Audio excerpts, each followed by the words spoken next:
Bien qu'elles fussent sœurs, de loin, il était possible de croire que Nicole et Sandy étaient mère et fille, car 15 années les séparaient. Cette importante différence d'âge n'avait cependant jamais empêché les deux filles de bien s'entendre et de se comprendre d'un simple regard. À la naissance de Nicole, ses parents avaient été comblés et ne pensaient pas à ce moment à avoir un deuxième enfant. Mais le temps passa et à mesure que leur fille grandissait, Bella et Peter Thompson se mirent à penser de plus en plus souvent à l'idée de donner un frère ou une sœur à Nicole. Cependant, malgré tous les efforts et l'aide des médecins, pendant de longues années, Bella ne parvint pas à tomber enceinte. Et alors qu'il leur semblait que le projet ne se réaliserait jamais, le miracle se produisit. Lors d'un examen médical de routine, la gynécologue annonça aux parents stupéfaits qu'ils allaient avoir un bébé. Dès ce moment, il n'eut aucun doute dans l'esprit de Bella que ce serait une fille. « Je suis certaine que Nicole va avoir une petite sœur », déclara l'heureuse maman avant de voir son intuition confirmée par une échographie. Cette deuxième grossesse fut cependant une rude épreuve pour Bella, et son mari devait littéralement la porter dans ses bras pour tenter de la soulager. De sorte qu'au moment de l'accouchement, la femme épuisée était déjà à l'hôpital depuis environ 1 mois, sous surveillance médicale. Mais lorsque, la veille de Noël, la petite Sandy vint finalement au monde, ce fut le plus beau des cadeaux pour Bella et Peter. Comme si elle tentait de justifier son statut d'enfant tardif, Sandy grandit rapidement et devint vite une fillette intelligente et obéissante. Les heureux parents ne se souvenaient pas d'une occasion où leur bébé leur avait causé des problèmes ou des désagréments. À l'âge de 6 ans, elle essayait déjà d'aider sa mère à la cuisine et suivait sa sœur partout. Nicole, qui était ravie, plaisantait souvent à ce sujet et disait que ses parents lui avaient trouvé un petit espion. Nicole était alors activement courtisée par Roger, qui était très amoureux d'elle et qui finit par lui demander sa main. Sandy ne pouvait évidemment pas rester à l'écart de l'événement et elle se glissa dans la pièce au moment même où le jeune homme faisait sa demande.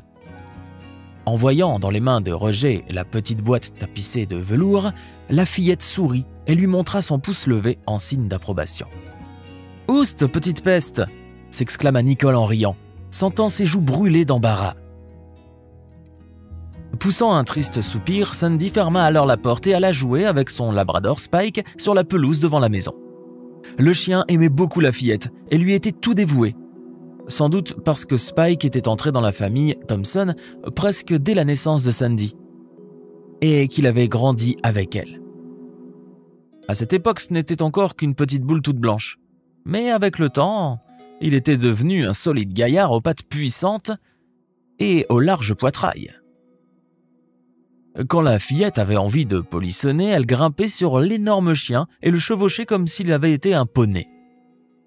Dans ces moments-là, Spike couinait joyeusement et se comportait comme s'il était encore un petit chiot. D'après l'expression de son regard, il était clair qu'il était heureux. « Maman, dis, quand Nicole va se marier, elle ne vivra plus avec nous, c'est ça ?» demanda Sandy depuis le pas de la porte alors que son animal de compagnie épuisé et respirant lourdement s'allongeait sur la pelouse pour se reposer. « Eh oui, ma chérie, tu as raison. Après le mariage, Nicole et Roger vont partir ensemble. Mais tu peux être certaine qu'ils viendront te rendre visite tous les jours, répondit Bella avec un sourire. D'un signe de tête, la petite fille Sandy fit alors savoir à sa mère qu'elle avait compris. Avec ce mariage qui approchait, tous les membres de la famille Thompson étaient de bonne humeur et très heureux que Nicole ait trouvé l'amour. Roger était un jeune homme agréable et doux, qui avait grandi dans une famille équilibrée. Il dévorait sa bien-aimée des yeux en comptant les jours qui les séparaient du grand événement. La veille de la cérémonie du mariage, les jeunes mariés décidèrent de se rendre dans la boutique d'un fleuriste afin de coordonner avec lui la disposition des fleurs et évidemment, Sandy ne pouvait pas laisser passer l'occasion. « Maman, je peux aller avec Nicole et Roger chez le fleuriste ?» demanda la fillette en grattant Spike derrière l'oreille. « Bien sûr, mais promets-moi de ne pas importuner ta sœur et Roger » répondit Madame Thompson en souriant. En entendant cette approbation de sa mère, la fillette sauta de joie, impatiente de faire avec les futurs époux un petit voyage en ville, malgré la désapprobation de Spike, qui pleurnichait en baissant les oreilles. « Qu'est-ce que tu as ? Ne t'en fais pas, je serai vite de retour », promit Sandy en tapotant le museau humide de son compagnon. Mais lorsque Sandy monta dans la voiture de Roger avec sa sœur, le chien perdit littéralement la tête et se précipita vers elle en poussant un long hurlement. Peter, désemparé, réussit avec beaucoup de difficulté à calmer l'animal agité. Et alors que la voiture démarrait, Sandy regarda par la lunette arrière et salua Spike, qui regardait tristement la voiture s'éloigner. Sandy et Nicole, fredonnant joyeusement, amusaient Roger, qui, au volant, prenait grand plaisir à écouter le duo des deux sœurs.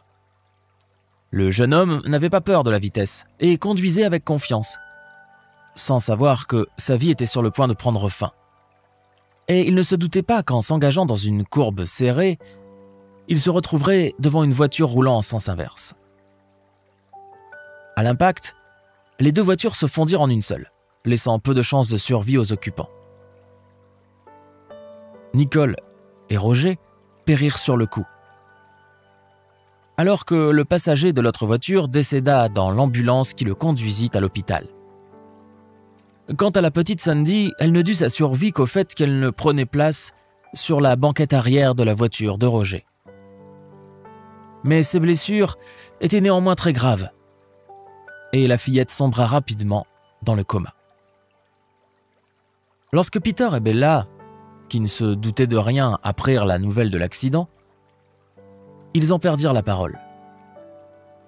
Et lorsque le policier leur annonça la mort de Nicole et Roger, ils s'effondrèrent, pendant que Spike, qui savait déjà tout, ne cessait de pleurnicher, en fixant avec nostalgie la route qui lui avait enlevé ses sœurs bien-aimées. Les parents, inconsolables, qui s'étaient joyeusement préparés pour un mariage, devaient maintenant faire face à des funérailles pleines de larmes et d'angoisse, d'autant que l'état de la petite Sandy était très inquiétant. Les médecins, impuissants, ne pouvaient que hausser les épaules et tenter de préparer les parents au fait que la fillette, si elle survivait, serait sans doute gravement handicapée pour le reste de ses jours. C'est ainsi qu'en un instant, la vie de la famille Thompson se trouva divisée en deux périodes, l'une avant et l'autre après le terrible accident. Le jeune couple fut enterré dans des cercueils fermés, sombres et sinistres, et de nombreuses connaissances de la famille Thompson, de même que des inconnus, simplement touchés par l'horreur de la tragédie, assistèrent à la cérémonie d'adieu. Les parents de Roger et de Nicole déposèrent une couronne de mariée et une boutonnière de mariée sur le tertre funéraire, se rappelant que les jeunes gens avaient été inséparables durant leur trop courte vie. Difficile d'imaginer la détresse du couple Thompson, qui en un seul coup avait perdu sa fille adorée et presque un gendre.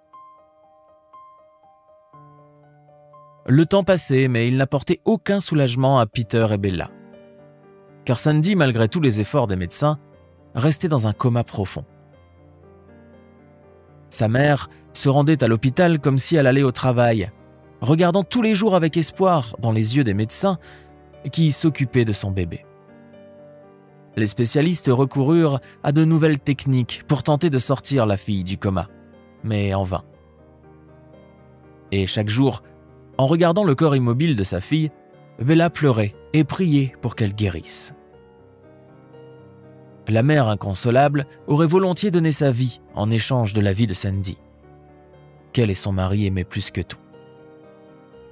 Elle en était à ce point désespérée qu'elle se fit le serment que, si la petite ne s'en sortait pas, elle irait rejoindre ses deux filles. Et à cette fin, elle rassembla des comprimés pendant 1 mois, les cachant dans une poche secrète de son sac à main. Bella savait que son époux était fort, qu'il méritait de vivre, mais elle ne voyait personnellement plus aucune raison de continuer à respirer sans ses enfants. Un jour, la veille de Noël, et donc de l'anniversaire de Sandy, la femme entra dans la chambre de sa fillette et vit les médecins qui gesticulaient et se disputaient. Puis un vieux médecin s'approcha d'elle et lui dit « Madame Thompson, nous ne vous cacherons pas que l'état de votre fille reste très critique. Nous avons donc décidé d'essayer un nouveau médicament qui a fait ses preuves lors d'essais. Mais je dois vous prévenir tout de suite, personne ne peut prédire le résultat. Nous avons donc besoin de votre consentement écrit pour tenter le traitement. » Les paroles du médecin rallumèrent une lueur d'espoir dans les yeux de Bella. Un espoir mince et fantomatique, mais un espoir tout de même. ou plutôt mon mari et moi sommes d'accord, chuchota la femme, après avoir appelé Peter pour l'inviter à la rejoindre. C'est ainsi que, les mains tremblantes d'inquiétude, les parents signèrent les documents et s'assirent sur un banc dans le hall de l'hôpital. Il semblait que le temps s'était presque arrêté et s'étirait sans fin. Une heure passa, puis une autre. Enfin, le vieux médecin sortit de la pièce et secoua la tête d'un air triste. Pour les parents atterrés, cela ne pouvait signifier qu'une seule chose. Le traitement n'avait pas fonctionné. Des larmes coulèrent des yeux de Bella qui prit le bras de son mari. Et tous deux se dirigèrent vers la sortie. Pour le couple, c'était l'effondrement de tout espoir et la certitude que leur vie était désormais dénuée de tout sens. Une fois dans la rue, Bella enfouit sa tête dans l'épaule de son mari et laissa ses larmes couler de plus belle. Mais alors qu'elle pleurait, elle ne remarqua pas que Spike, sorti de nulle part, avait gravi les marches conduisant à l'hôpital. Entendant soudainement de joyeux aboiements, Peter et Bella se retournèrent et, surpris, ils virent le labrador s'agiter avec impatience à la porte de l'hôpital. Le couple s'approcha de Spike en se demandant de quelle façon il s'était retrouvé dans la cour de l'hôpital, car au moins 15 km séparaient celui-ci de leur maison. Puis la porte s'ouvrit et un docteur apparut sur les marches et, sans chercher à dissimuler son émotion, s'exclama « Elle est réveillée. Vous entendez? Elle est réveillée. C'est une immense victoire !» Au début, le couple pensa qu'il faisait erreur, mais en regardant la lueur de joie intense qui brillait dans les yeux du docteur, Bella et Peter surent qu'il disait la vérité. Après les embrassades, les baisers et les effusions de joie, Bella et Peter réalisèrent, incrédules, que leur fidèle chien Spike avait senti le réveil de sa petite maîtresse et qu'il avait parcouru 15 km pour la retrouver. La fillette quitta l'hôpital une semaine plus tard et, sur le chemin du retour, Sandy, se berçant avec Spike sur le siège arrière, raconta à ses parents une étrange histoire. Elle leur dit que, tout le temps qu'elle avait dormi, elle avait vu des arcs-en-ciel et marché sur des pelouses vertes, en attrapant des papillons avec son filet. Elle n'était ni effrayée, ni blessée. Et la seule chose qui l'attristait était sa solitude. Mais un jour, peu avant son réveil, la fillette avait vu Nicole et Roger, et sa sœur lui avait alors dit « Sandy, tu dois rentrer à la maison. Nos parents t'attendent et ils ont vraiment besoin de toi et de ton soutien. Alors maintenant, tu vas les aimer aussi pour Roger et moi. » « Et vous deux, vous ne rentrez pas ?» lui avait alors demandé Sandy, surprise. Nicole avait simplement répondu par un étrange sourire, et, sans lâcher la main de Roger, elle s'était éloignée lentement. C'est à ce moment que Sandy s'était réveillée et qu'elle avait constaté qu'elle se trouvait dans une chambre d'hôpital.